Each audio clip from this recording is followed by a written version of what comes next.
Netflix's Squid Game quickly became a global hit thanks to its compelling story, gorgeous design, and unforgettable characters. A lot of work went into crafting the iconic outfits, writing the memorable lines, and building the elaborate sets on the show.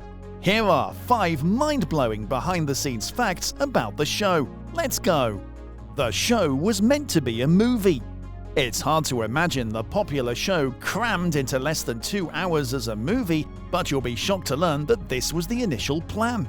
Thankfully, Hwang decided to adapt it as a series, which allowed Hwang and his team to add more stories to the plot, as well as new characters.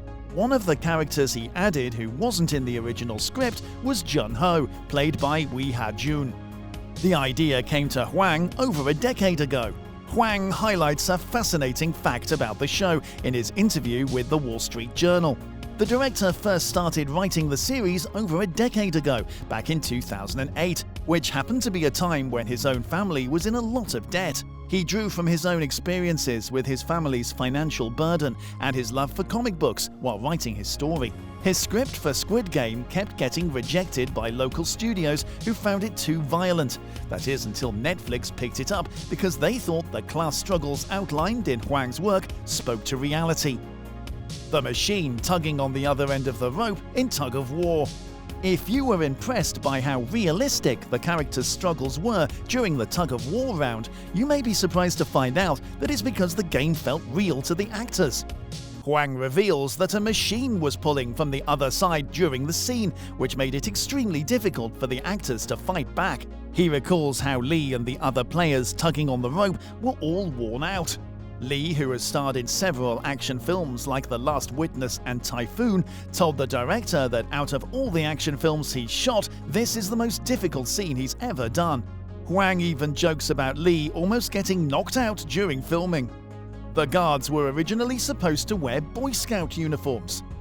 The guards' striking magenta outfits in Squid Game are iconic. However, did you know that the guards were originally supposed to wear Boy Scout uniforms? Hwang decided to change them because the initial Boy Scout-like outfits showed the men's figures too well, which defeated the purpose of making them look like ants in an ant colony. The uniforms gave actors allergies. The guard outfits weren't the only iconic props in the show.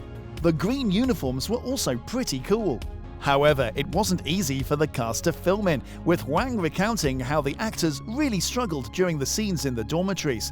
He describes the material of the teal tracksuits as being similar to old gym clothes, which caused the set to become really dusty. Some actors had difficulty breathing because of the outfits, while others' faces even turned red because of allergies. It seems like they pushed through with the dusty costumes anyway, despite how bothersome the material was for a few actors.